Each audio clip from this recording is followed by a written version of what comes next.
கொண்டு உட்கார வச்சாங்க. பகலுடைய நேரம் தாலீமில் உட்கார்றாங்க. குர்ஆனுடைய சிறப்புகள் வாசிக்கப்படுது, குர்ஆனுடைய மகத்துவங்கள் வாசிக்கப்படுது.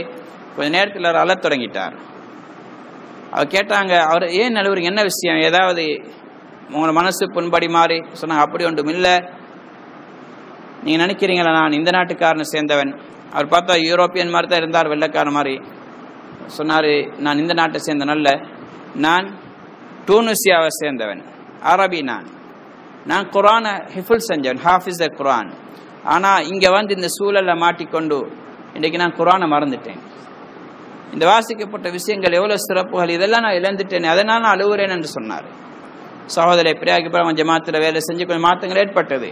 இது மாதிரி எத்தனையோ பேர் நான் ஜப்பானில் கண்டிருக்கிறேன். பங்களாதேஷை சேர்ந்த ஹாஃபிஸ்மார், கொரியாவில் இருந்தவங்க ஜப்பானுக்கு வந்து குர்ஆனை மறந்திருந்து தராவி தொழிக்க சொல்கிறாங்க. இவருக்கு பிரியமான பிரச்சனையாவது, கண்ணீர் வடிச்சு அழுகுறார். என்ன செய்யன்னு கேட்கிறார்.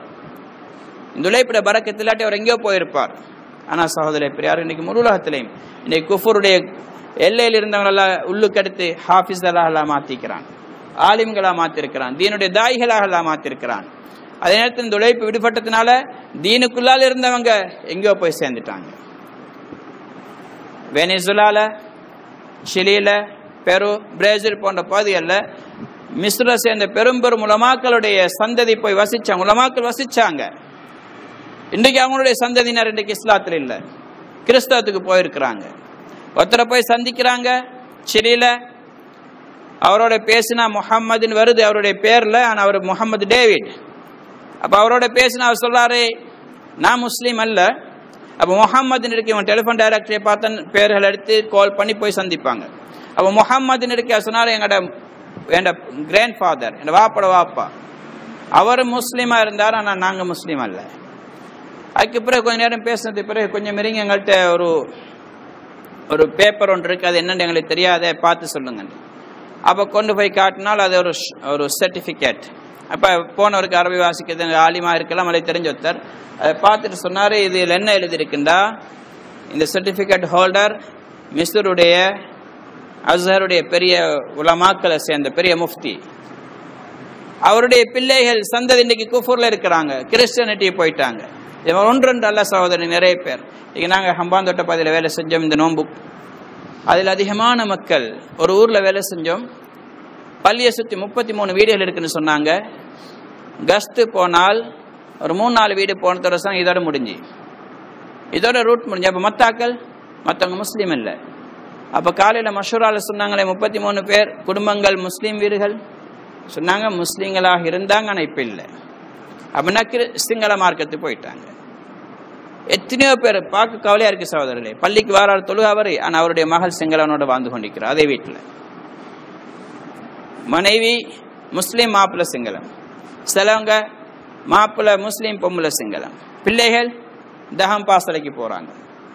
எத்தனையோ பேர் அவங்களுக்கு சர்வசாதாரணம். எங்களுக்கு பெரிய கவலையா இருக்கு இந்த காட்சியில பார்க்கறது. முயற்சி நடக்கலாம், இல்லைன்னு ரொம்ப பலகீனமா இருக்கு. அதனால நாங்களும் விசாரிக்கப்படுவோம். இன்னைக்கு நாங்கள் தொழுகிறோம், பள்ளி செழிப்பா, அது மக்கள் வராங்க, தொழுவிட்டு போறோம். அதனால திருப்திப்பட முடியாத சகோதரர்களே. இன்னைக்கு நிறைய மக்கள் இன்னைக்கு இஸ்லாத்துட்டு வெளியே போயிருக்கிறாங்க. இவங்களை யார் எடுக்கிற, நபி வர போறது இல்லை, சஹாபா வர போறது இல்லை.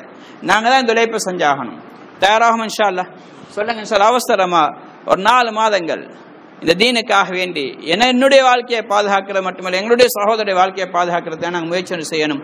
யார் தயார் இன்ஷா அல்லாஹ்? எழுமுங்க, நியத் வைங்க, அல்லாஹ் உதவி செய்வான். நாங்கள் எவ்வளோ பிஸியாக இருந்தாலும் ஒரு நாள் உலகத்துட்டு போகிறோம், குடும்பத்தை விட்டு போகிறோம், தொழிலை விட்டுட்டு போகிறோம். அதுக்கு முன்னாடி கொஞ்சம் இன்ஷா அல்லாஹ் தீனுக்காண்டி போயிட்டு வர்றது அல்லாஹ் உதவி செய்வான். சொல்லுங்க இன்ஷா அல்லாஹ். அல்லாஹ் கபூல் செய்வானாக.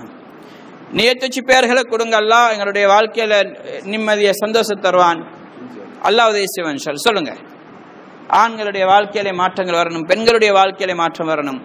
இது எல்லாருடைய பாதையில் வெளியாகிறது மூலமாக தான் கிடைக்கும் இன்ஷா அல்லாஹ். சொல்லுங்க. அல்லாஹ் உதவி செய்வான். 4 மாதம் சொல்ல ரொம்ப லேசி. இன்னைக்கு எங்களுக்கு தான் பெரிய பாரமாக தெரியுது.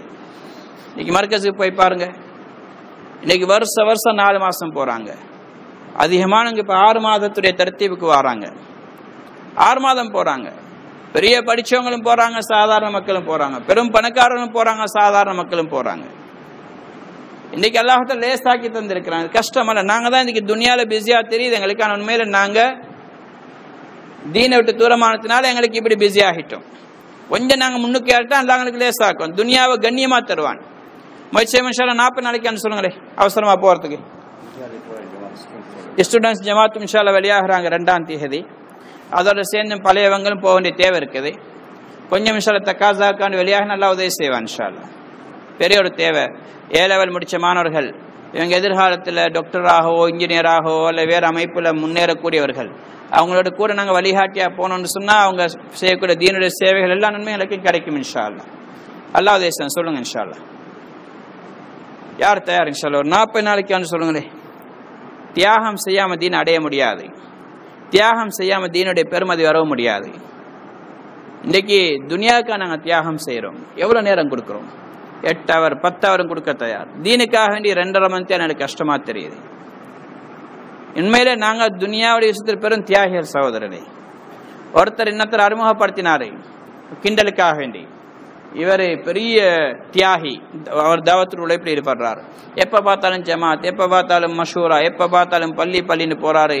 பிஸ்னஸை கவனிக்கிறார் இல்லை, குடும்பத்தை கவனிக்கிறார் இல்லைன்றே ஒரு கிண்டலாக சொன்னார். பெரிய தியாகின்றி அவர் சொன்னார், நான் நல்ல பெரிய தியாகி, உண்மையில பெரிய தியாகி இவர் தான். அது எப்படி சொல்லாரு? நான் அழிஞ்சு போகக்கூடிய இந்த சின்ன துனியாவை அழிவே இல்லாத பெரிய ஒரு மறுமைக்காக வேண்டி சொர்க்கத்துக்கான தியாகம் செய்கிறேன். பெரிய மீனுக்கான சின்ன மீனை போட்டிருக்கேன், அவ்வளோதான் நான் செய்கிறது. நீங்கள் அப்படி அல்ல.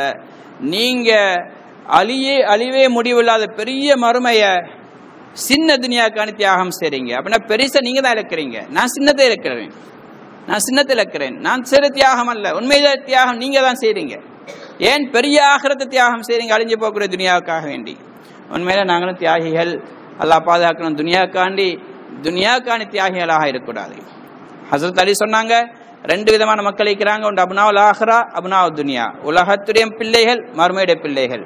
நீங்கள் உலகத்துடைய பிள்ளைகள் ஆகாதீங்க, மறுமையுடைய பிள்ளைகள் ஆகுங்க. அப்படின்னா தீனுக்காண்டி பாடுபட்டு மறுமை அடையக்கூடிய மக்களாக மாறுங்க. சொல்லுங்க இன்ஷா அல்லாஹ். அல்லாஹ் உதவி செய்வான். இன்ஷா அல்லாஹ்.